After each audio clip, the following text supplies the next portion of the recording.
에베소서 1장 7절부터 14절 말씀으로 하나님 말씀 증가했습니다. 나눌 은혜의 말씀 제목은 지혜와 총명의 삶을 사는 인생, 지혜와 총명의 삶을 사는 인생으로라는 제목으로 하나님 말씀 증가하겠습니다. 잠언 9장 10절에 이렇게 말씀하고 있습니다. 여호와를 경외하는 것이 지혜의 근본이요 거룩하신 자를 아는 것이 명철이니라. 하나님 여호와를 경외하는 것이 지혜의 근본입니다. 우리는 이것을 진리로 받아들입니다. 그런데 이 세상을 살아가면서 세상적인 지혜로 살아가려고 하는 사람들이 참 많이 있습니다. 세상의 지혜는 어떻습니까? 속임이 있고 비난과 권모술수가 있습니다. 중성모략이 있습니다. 세상의 지혜는 남을 끌어내리고 내가 올라가는 것입니다. 이 세상의 지혜는 속여서 남을 헐뜯고 비난해서 자신이 모든 것을 소유하고 갖는 것입니다.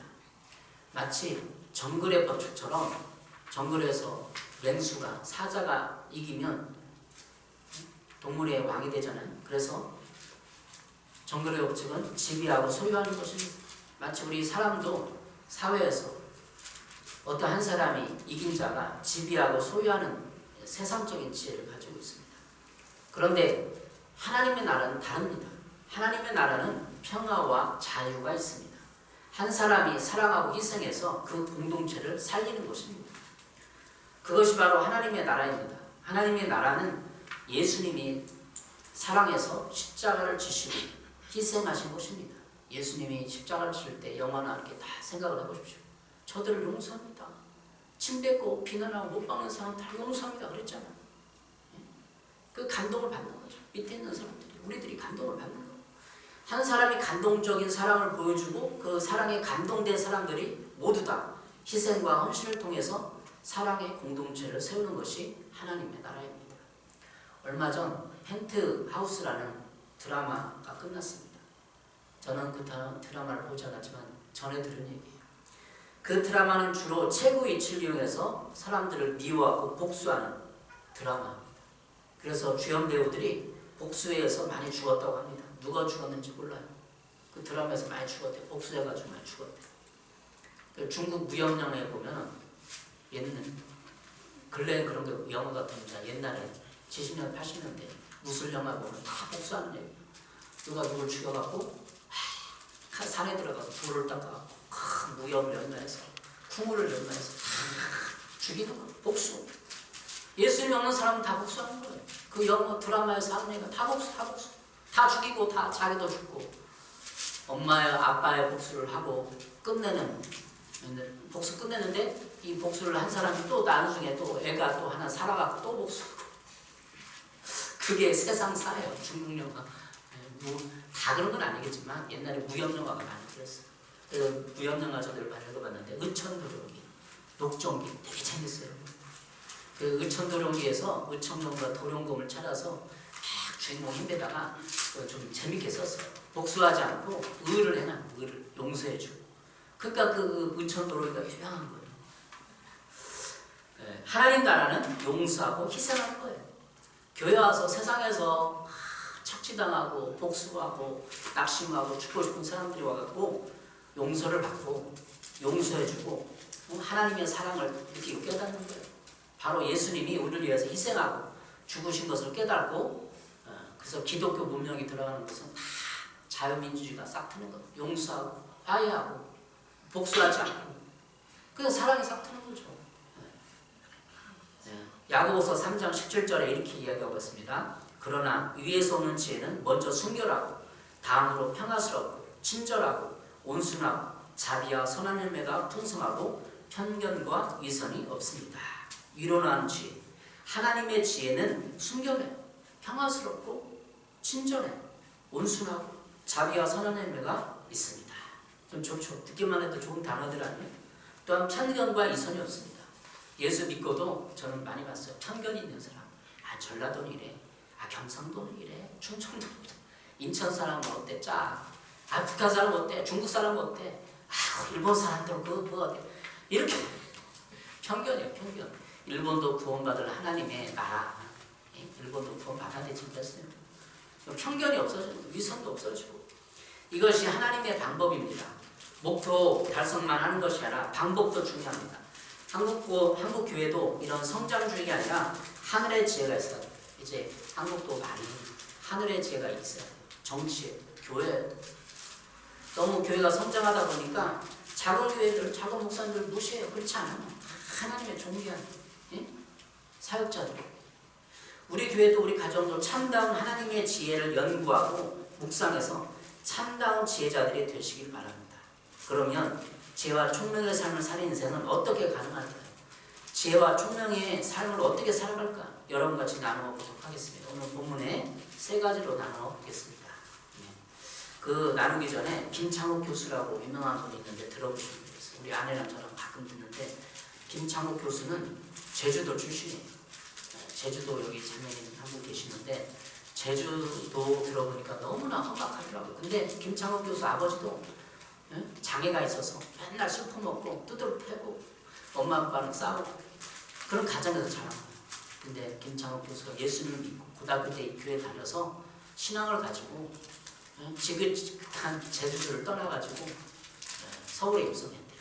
그래서 간증을 좀 들었어요. 그랬더니 김창욱 교수가 예수님 믿고 변화된 간증을 쭉 해주는데 소통 전문가예요. 소통 전문가.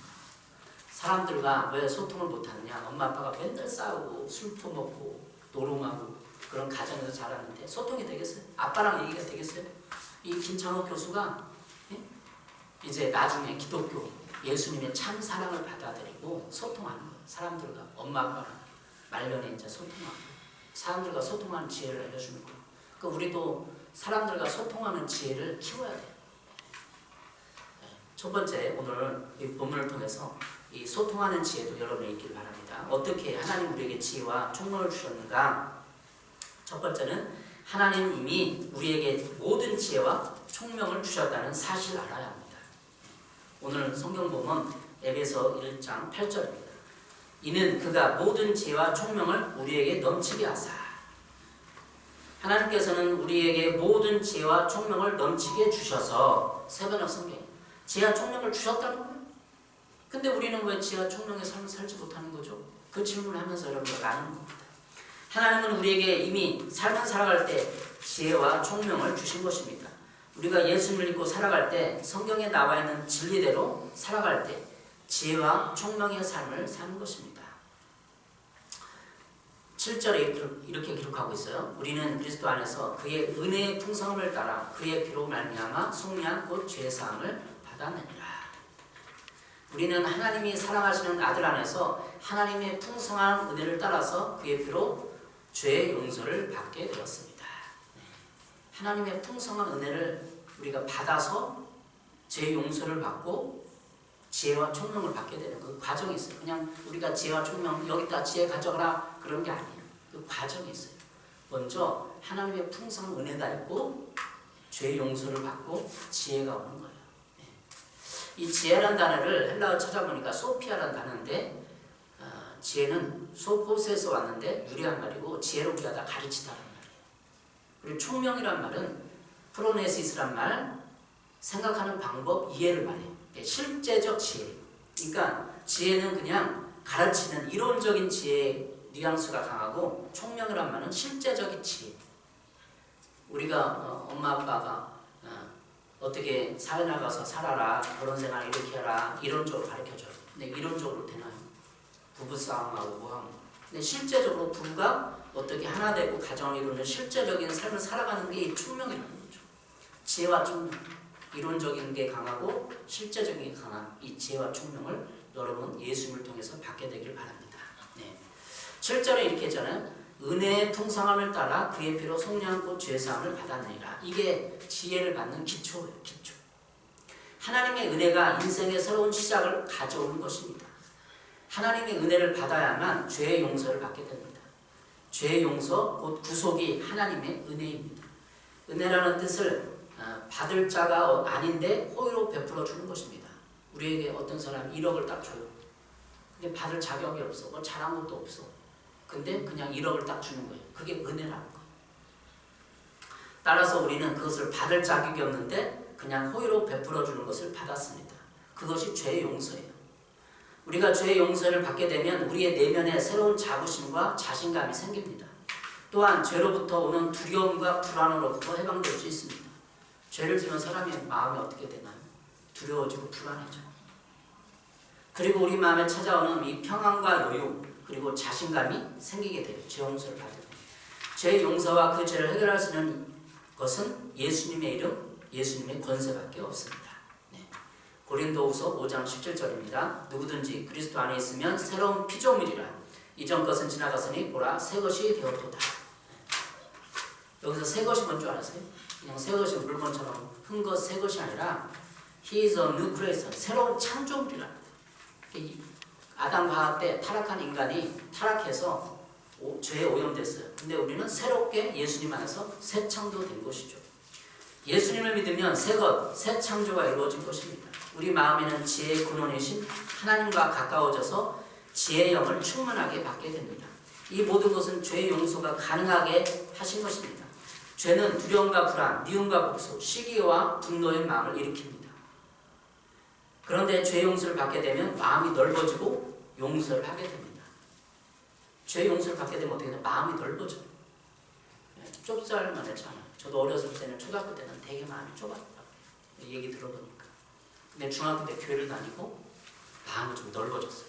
초등학교 때 되게 마음이 좁았어요. 우리 아이도 좁은데 속상해하지 마시고. 초등학교 때는 마음이 좁아요. 자기밖에 모르는 거예요. 자기밖에. 나. 자기 중심적이죠. 죄의 중심이 나밖에 없는 거예요. 나 자기 중심. 우리 인간도 그래요. 자기 중심적이 죄의 속성이에요. 그것이 하늘의 지혜를 가져옵니다. 용서가 하늘의 지혜를 가져오는 거예요. 적개심과 미움은 우리의 모든 관계를 파괴하는 거죠. 그래서 야고보서 1장 5절에 이렇게 말하고 있습니다. 너희 중에 누구든지 지혜가 부족하거든 모든 사람에게 후히 주시고 꾸짖지 아니하시는 하나님께 구하라. 그래야면 주시리라. 우리는 하나님과 죄 용서를 받아서 하나님 가까웠어요. 그만 가까운 하나님께 구하면 하나님이 지혜를 주시는 거죠. 하나님은 우리에게 죄의 사함의 은총을 주고 그냥 계시는 분이 아닙니다. 그냥 끝나는 분이 아니에요. 죄의 사함을 주면 죄의 사함으로 오는 이득이 있어요. 이득. 그것은 지혜와 총명입니다. 여러분에게 우둔한 영이 떠나가고 지혜의 영이 부어지길 바랍니다. 지혜를 구하시고 인생의 문제마다 하나님이 주시는 지혜로 극복하고 이겨내길 바랍니다. 여러분 문제를 들고 나가 하나님께 문제 해결을 구하십시오. 지혜를 구하십시오. 하나님 이 문제를 어떻게 하면 되겠습니까? 재정적인 문제 어떻게 하면 되겠습니까? 인간관계 문제 어떻게 하면 되겠습니까? 그러면 기다리면 하나님이 아이디어를 탁 떠올려 주셔요. 아이디어. 이게 하나님의 지혜예요. 근데 하나님께 묻지 않고 기도하지 않고 내가 그냥 고민하고 하다가 하면 다 실패. 왜? 이 머리에서 나오는 성적인 생각이기 때문에 영적인 것이 풀어갈 수 없어요. 우리 능력으로. 두 번째, 하나님은 우리를 상속자로 삼으셨다는 것입니다. 11절입니다. 11절. 모든 일을 그의 뜻의 결정대로 일하시는 이의 계획을 따라 우리가 예정을 이고 그 안에서 기업이 되었으니. 기업이 되었다. 이 11절의 기업을 세번역 성경은 상속자로 번역하고 있습니다. 그래서 하나님 우리를 상속자로 삼은 거예요. 상속이라는 건 부모님이 죽을 때 자녀에게 뭘 상속한다, 재산을 상속한다 그럴 때 쓰는 말 아니에요? 그러니까 하나님 우리에게 너 구원받아서 이제 천국 갈 때까지 끝 그게 아니라 살아갈 때도 상속을 계속 주는 거예요. 뭐 주는 게 있어요. 그 이득이 있죠. 교회 나오면. 모든 것을 자기가 뜻하시는 대로 행하시는 하나님께서 자기 계획을 따라 예정하셔서 그리스도 안에서 우리를 상속자로 삼으셨습니다. 세 번의 상속. 여러분이 하나님께 받은 몫은 상속은 무엇입니까? 예수님을 믿고 받은 복은 무엇입니까? 그것은 바로 신령한 복입니다. 영적인 복입니다. 우리는 예수 그리스도를 말미암아 천국을 상속받았을 뿐만 아니라 현재의 삶에서도 천국을 누리는 삶을 받았습니다. 이 땅에서 예수님 잘 믿으면 성령의 열매가 맺힙니다. 성령님은 하나님의 영으로서 우리를 돕고 계신 보혜사 성령입니다. 그분은 우리가 예수님을 의지하고 기도할 때 우리에게 성령의 위로와 도우심을 공급하십니다. 그래서 우리는 예수님을 믿으면 혜택이 한두 가지가 아닙니다. 교회 나오면 혜택이 한두 가지 아니에요. 여러분 속마음 헌금도 해야 되고 일요일날 가야 되고 불편하죠. 그냥 그렇지 않아요. 그것만 보면 안 돼요. 하나님을 아버지라고 부를 수 있어요. 아버지. 저는 아버지가 일찍 돌아가셨기 때문에 하나님 아버지 이게 너무 자랑스러워요. 그리고 두 번째, 예수님을 통한 죄사함과 죄책감으로 벗어날 수 있어요. 여러분 양심에 거리끼는 하면 막 불안하고 두렵잖아요. 그 죄책감에서 벗어날 수 있어요. 그리고 하나님이 여기신 성령님의 도우심을 가질 수 있어요. 이게 혜택이에요. 교회 다니는 혜택. 이 상속, 이 받은 거, 유산, 목, 이걸 다 그런 걸 말해요. 진리로 인도되는 상속을 받아요. 우리가 예수 믿으면 세상은 다 거짓이에요. 다 속이는 거예요. 다 속여. 근데 요한복음 16장 13절 이렇게 말하고 있습니다. 그러나 진리의 성령이 오시면 그가 너희를 모든 진리 가운데로 인도하시리니 그가 스스로 말하지 않고 오직 들은 것을 말하며 장래일을 너에게 알리시리라. 그가 누가? 예수님이 영이 모든 진리 가운데 인도하시는 거예요. 우리를 어떻게 인도한다? 부자로 인도하는 게 아니에요. 부자는 부수적인 거고 진리 가운데 인도하셔요. 진리가 뭐죠? 사실. 하나님이 온 세상을 창조했다. 사실이잖아요. 진화로 이 모든 것은 거짓이에요. 진화로 저도 배웠어요. 중학교 때, 고등학교 때 진화 배웠어요. 그렇지만 그것을 받아들이지 않아요. 과학적인 가설을 뿌리죠. 진리 가운데 인도하는 거예요. 또 우리가 예수를 믿으면 가르침과 평안의 상속을 받습니다. 가르침을 받아요. 요한복음 14장 26절 보혜사 곧 아버지께서 내 이름으로 보내실 성령 그가 너에게 모든 것을 가르치는 거예요. 그러니까 우리가 조용히 예수님하고 기도하고 찬양하고 묵상하면 가르쳐주는 거야. 깨닫게 해주시고 성경이 이런 것이다. 인생을 사는 방법이 이런 것이다. 가르쳐주는 거예요. 하나님의 사람을 만나서 교제하다가 어느 목사님 만나서 교제하다가 누구 만나서 교제하다가 그 사람이 내 뜻 던질 말이 그냥 가르쳐주는 거예요. 성령님이 사람을 통해서 가르쳐주는 거죠. 모든 것을 생각나게 하리라.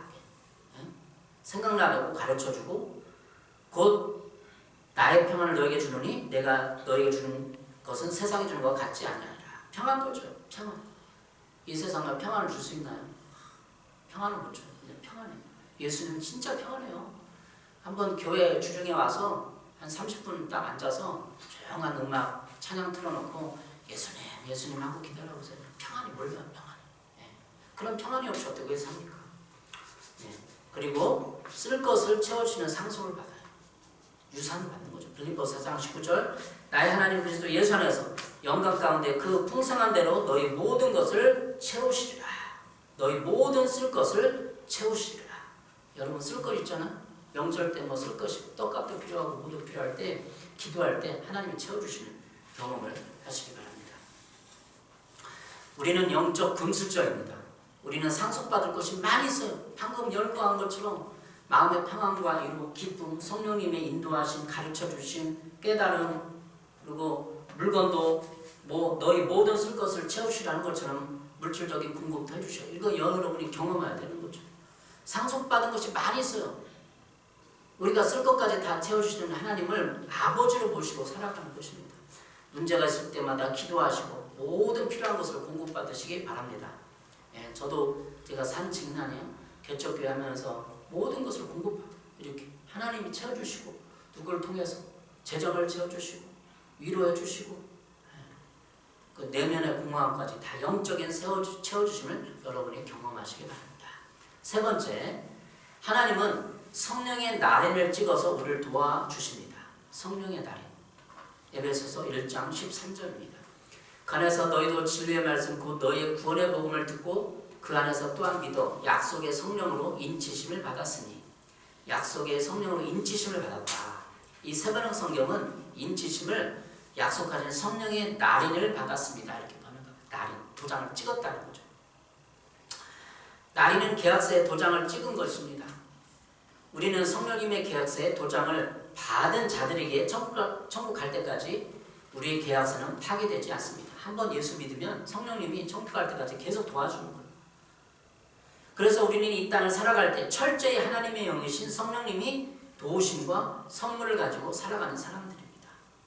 이 14절에 이렇게 말하고 있어요. 이는 우리 기업의 보증이 되사 그 얻으신 것을 속량하시고 그의 영광을 찬송하게 하려 하심이라. 성령님이 도장 찍으신 것은 우리의 유산의 보증서예요. 우리가 이 땅을 살아갈 때 우리는 보증서를 받은 것입니다. 성령님이 우리가 이 땅에서 살아갈 때 혼자 외롭게 살도록 놔두지 않고 우리에게 하나님의 자녀임을 나타내는 보증서를 주십니다. 그것이 성령이 날인을 했다, 인쳤다라는 뜻이에요. 표현이에요. 우리가 살아갈 때 복을 누리고 살지 못하는 것 좀 이상한 거예요. 우리가 받은 것은 찾지 못하는 것과 같은 것입니다. 우리가 예수 믿으면 한 5년 정도 믿고 10년 믿으면 뭔가 이상하다. 복을 못 받고 마음에 늘 불안하고 두려워. 이게 이상한 거예요. 제가 예수 믿은 지 35년이 넘어요. 중학교 때부터 다녔으니까. 얼마나 많은 경험들을 교회를 가보고 경험했겠어요. 근데 가장 큰 복은 마음의 평안. 근심이 때로는 있죠. 물질이나 이런 게 없는데 근데 맡기고 갑니다. 그러면 마음이 평안하죠. 여러분도 예수 잘 믿은 거예요. 수지 받은 거예요. 예수를 믿으면 보물찾기처럼 우리가 찾아서 가져야 되는 거예요. 예수님이 지혜와 모든 총명도 줬고 성령이 날인을 해서 도움도 이미 줬다고 약속돼 있는데 왜 그렇게 못 사나요? 성령의 열매와 은사를 찾아야 되는 거죠. 예수를 믿으면 믿는 만큼 내면의 마음과 실제적인 삶에서 복을 받게 됩니다. 마음이 평안하니까 잘 돼요. 마음이 평안하니까 여유있고 자신감이 있어서 하늘마다 이 사람들 인정하는 거예요. 그러면 잘 되는 거예요. 그런데 아직도 우리에게 죄의 종류를 타여 우리가 마귀의 억압과 착취에서 벗어나지 못하고 있습니다. 왜입니까?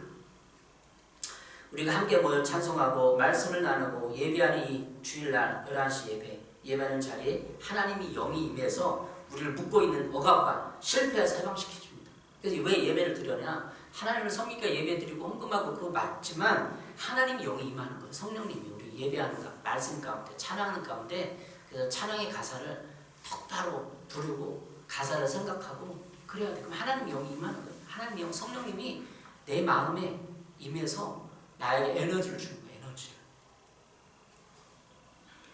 그래서 예배를 잘 드려야 합니다. 찬양과 말씀에 집중해서 귀를 기울여야 합니다. 이렇게 예배를 통해서 하나님은 우리에게 신령한 복을 내려주십니다. 말씀을 듣는 동안 우리의 죄책감과 상처에서 해방되고 자유롭게 됩니다. 진리를 알지니 진리가 너희를 자유롭게 하리라. 요한복음 8장 12절이에요.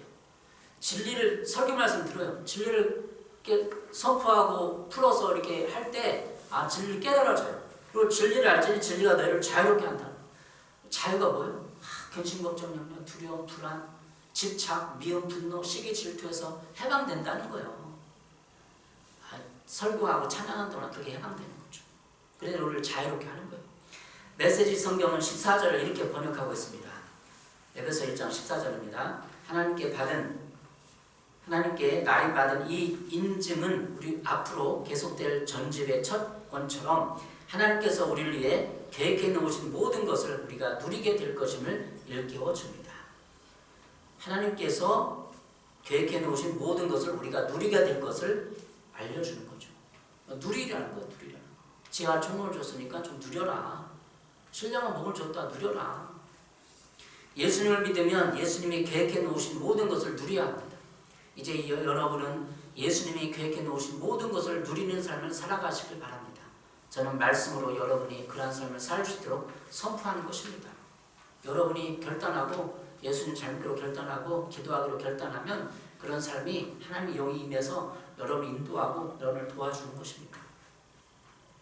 골로새서 2장 13절 15절입니다.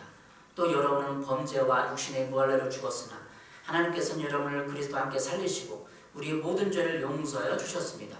하나님께서는 우리에게 불리한 조문들이 들어있는 빈 문서를 지워버리시고 그것을 십자가에 못 박아 우리 가운데 없애버리셨습니다. 이게 성경에 나와 있는 근거예요. 여러분이 불리한 조문들에 있는 빈 문서를 지워버렸다. 없어졌어요. 내가 과거에 어떤 죄를 졌든 상처가 있든 어떤 피해를 받든 피의식이 있든 다 예수님이 지워버린 거예요. 예수님의 십자가 사역으로 여러분이 불리한 빈 문서가 지워진 것입니다. 그리고 여러분이 가지고 있는 과거의 상처로부터 오는 죄와 견고한 짐까지 주님 앞에 드리면 그것이 없어집니다. 먼저 내 죄와 상처를 내가 인식하고 인정하는 것이 중요합니다. 나는 어렸을 때 이런 죄를 범했어요. 내 상처는요. 남편으로부터 가족으로부터 왕따를 당하고 이런 상처가 있어요. 인식하고 인정해야 돼. 하나님 앞에.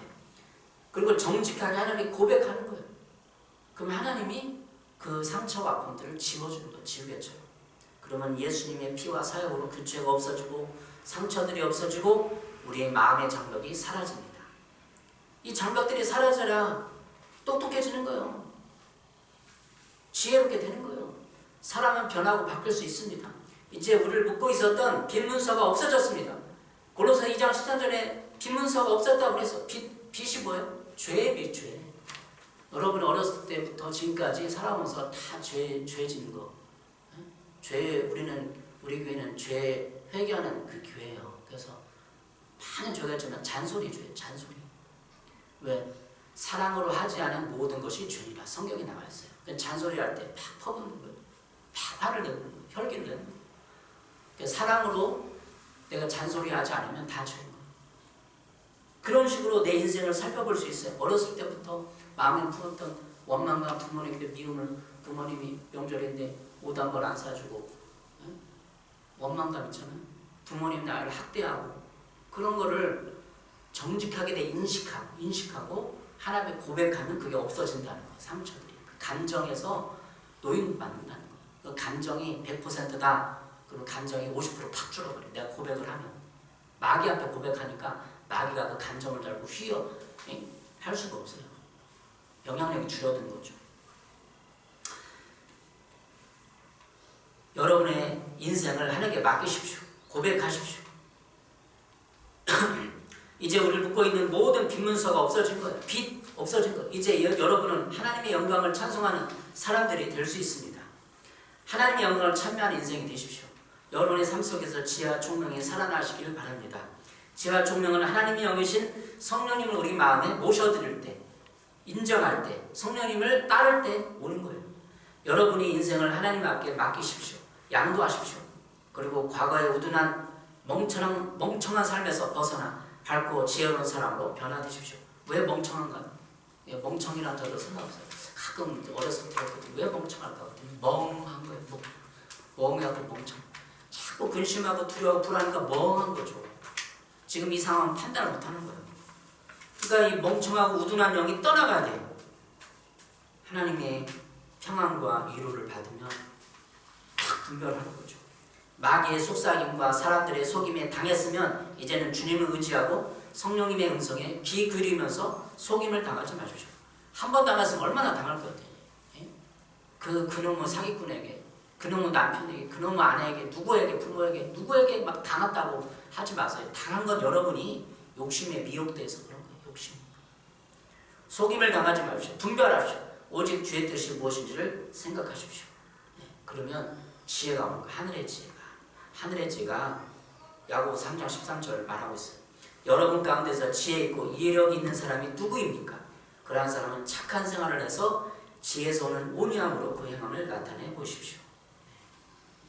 세상의 지혜는 비난하고 헐뜯고 공못을 쓰고 속이는 건데, 여러분 정직하고 진실하게 살아갈 때 하늘의 지혜가 여러분에게 오기를 바랍니다. 오늘 세 가지로 얘기했습니다. 모든 지혜와 총명을 이미 주셨다. 하나님은 나를 상속자로 삼으셨다. 그 영적인 금수저, 나는 영적인 금수저다 선포하시고, 성령의 난을 찍어서 나를 도와주시므로 계약서를 적었다. 남이 그 도움을 받아야 된다.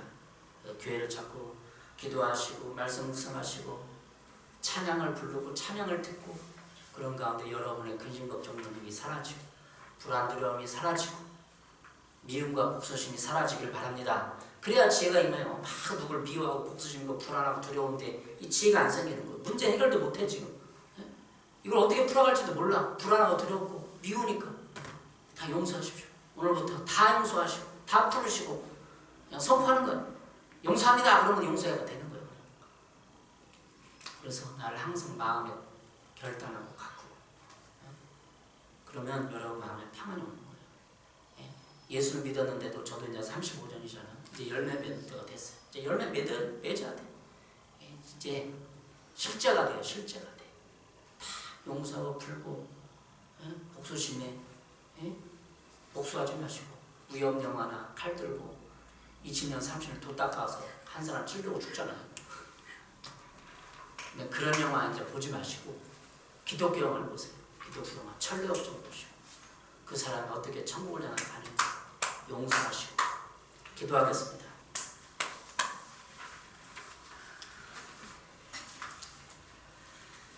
사랑해 주님, 하나님은 지혜로우신 분인데 우리에게 지혜형을 부어주셔서 세상을 살아갈 때 지혜롭게 살게 도와주시옵소서. 미움과 증오와 복수심에 치를 떨지 않게 하시고 예수님의 사랑을 받아서 다 용서하고 다 풀고 평안과 위로와 능력을 받게 도와주시옵소서.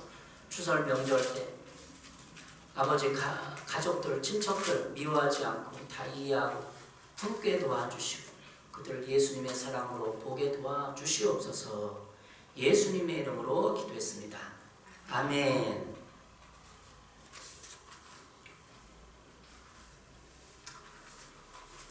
우리 찬양 부르시면서 준비하시는 분 드리겠습니다.